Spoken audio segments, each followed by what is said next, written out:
Nagbigay siya sa kanila ng isa pang talinghaga na sinasabi, ang kaharian ng langit ay tulad sa isang taong naghasik ng mabuting binhi sa kanyang bukid.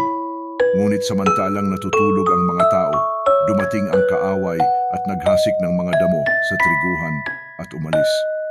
Kaya't nang sumibol ang mga halaman at namunga ay lumitaw rin ang damo.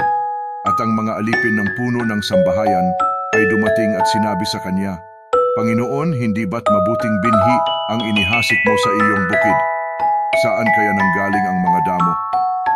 Sinabi niya sa kanila, isang kaaway ang gumawa nito.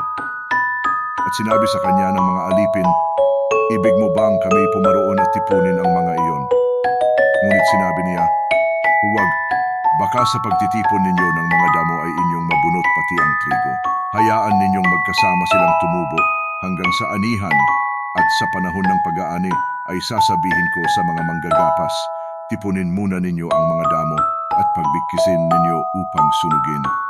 Ngunit tipunin ninyo ang trigo sa aking kamalig.